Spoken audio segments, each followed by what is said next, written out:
Bismillahirrahmanirrahim. Assalamualaikum warahmatullahi wabarakatuh. Teman-temanku semuanya dimanapun berada, saya masih tertarik ingin menceritakan ataupun berbagi cerita perihal sosok iblis ini ya. Kenapa demikian? Karena agar kita bisa lebih berhati-hati kalau kita mengenal tentang sosok iblis, sehingga kita bisa lebih ikhtiyat, berhati-hati agar kita tidak mudah terperdaya dengan tipu dayanya, tidak mudah tertipu ya dengan tipu dayanya, dengan strategi-strategi untuk menyesatkan kita ya. Kita kenali sosok iblis itu seperti apa. Di video sebelumnya saya sudah menceritakan tentang gelar ataupun titel ya. Jadi iblis itu memiliki gelar ataupun memiliki titel yang mentereng, yang luar biasa gelarnya ya. Seperti yang dikatakan Imam Ghazali yang di video sebelumnya saya sudah bacakan di dalam kitab ini, Muqashafatul Qulub ya. Dalam kitab Muqashafatul Qulub pada halaman yang ke-38 itu iblis itu memiliki memiliki gelar fis sama'i dunya al-abid. Di langit dunia, langit pertama itu gelarnya abid. Kemudian wa fis saniyati az-zahid ya. Wa fis salisati al-arif. Orang yang zuhud, orang yang arif. Wa fir rabi'ati, di langit yang keempat itu al-wali, kekasih Allah, yang dekat, makhluk yang dekat dengan Allah. Wa fil khamisati al-taqi, yang bertakwa ya. Wa fis satisati al-khazinu, sang penjaga.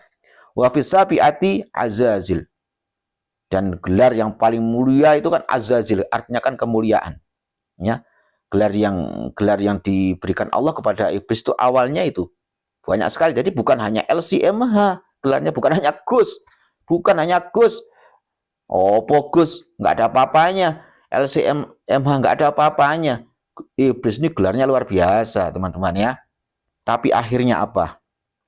Wa fil lauhil mahfudi iblisu, di lauhil mahfud tercatat, termaktub namanya iblis ya. Kenapa dikatakan iblis? Wa huwa ghafilun an akibati amrihi, karena dia lupa tentang akibat ataupun tentang posisinya ya, tentang keadaan diri. Jadi lupa diri iblis itu ya. Bahwa bagaimanapun juga dia ini adalah makhluk yang diciptakan ya, bukan pencipta gitu loh. Sehingga dia lupa tentang keadaannya, sehingga dia akhirnya fatakabbaro, dia takabur ya kan, dia sombong. Kemudian ada cerita lagi ya, di dalam masih dalam kitab Muqashafatul Qulub ini ada cerita lagi. Ini mungkin teman-teman semuanya sudah sering mendengar cerita ini dari Al-Mukarram, Al-Hafidh, Al-Alim, Al-Alamah, Kiai Haji Bahauddin Nur Salim, atau yang dikenal dengan Gus Baha. Yang kalau pas kajian, saya kan salah satu pendengar setia ya. Saya termasuk pingin jadi santrinya, tapi belum kesampaian ya. Nah, ini Gus Baha pernah ceritakan tentang masalah iblis pernah datang kepada Nabi Musa, meminta kepada Nabi Musa agar memintakan kepada Allah agar iblis ini bisa diterima tobatnya.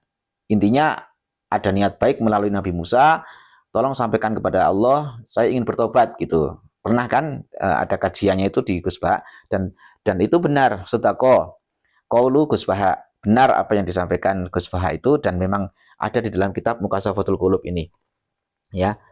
Di sini hukia diceritakan anak iblisa jaa ila Musa, iblis datang kepada Nabi Musa alaihi salatu wasalam, faqala lahu, kemudian iblis mengatakan, berbicara kepada Nabi Musa, anta alladzi istafakallahu birisalatihi wa kalamika, atau wa kalimuka takliman, kamu orang yang dipilih Allah untuk menjadi utusan, untuk menjadi utusannya, dan kamu kalimullah gitu, maksudnya kamu yang dijuluki kalimullah ya, yang kamu yang bisa bercakap-cakap atau berbicara dengan Allah. Faqala lahu Musa, maka Nabi Musa menjawab, na'am, betul. Kemudian Nabi Musa balik bertanya, faman alladzi turidu ya hada, siapa kamu ini, gitu kan. Waman anta, kamu ini siapa, apa yang kamu mau, apa maksudmu menemui aku gitu. Kemudian faqala iblisu ya Musa kul li rabbika khalqun min khalqika qad sa'alaka at-taubata. Jadi iblis menjawab gini, wahai Musa, katakan kepada Tuhanmu bahwa ada makhluk dari makhluk engkau, makhluk Allah yang meminta agar diberikan taubat. Maksudnya dia meminta tolong kepada Nabi Musa agar disampaikan kepada Allah bahwa ada makhlukmu ya Allah yang ingin bertobat kepadamu, yaitu maksudnya adalah iblis itu. Kemudian fa'auhallahu ila Musa, maka seketika itu Allah menurunkan memberi wahyu kepada Nabi Musa, kullahu wahai Musa, omongno karo iblis wi. Kullahu, kamu katakan sama iblis bahwa ini istajabtu laka, bahwa aku Allah maksudnya akan menuruti apa yang kamu minta. Fima sa'alta, tapi wamurhu ya Musa, tetapi kamu perintahkan wahai Musa kepada iblis itu ayasjuda liqabri adami, perintahkan kepada si iblis itu agar mau bersujud di kuburannya Nabi Adam. Ya.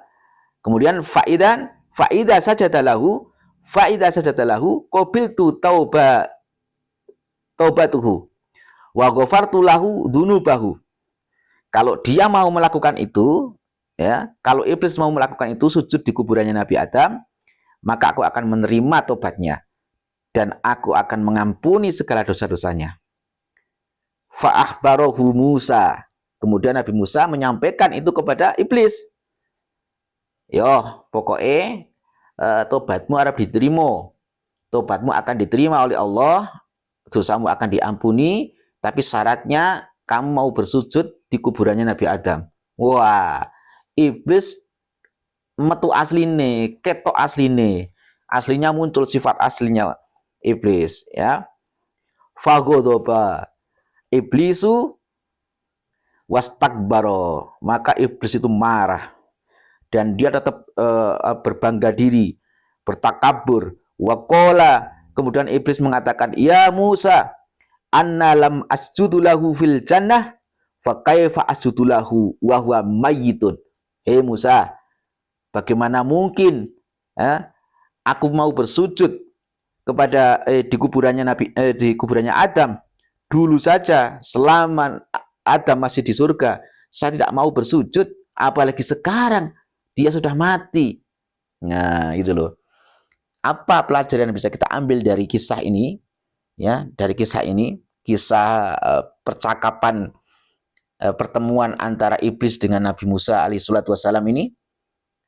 Artinya apa? Bahwa memang segala sesuatu kemaksiatan, dosa yang disebabkan selain karena takabur, karena kesombongan, itu masih bisa diharapkan taubatnya, masih diharapkan ampunannya.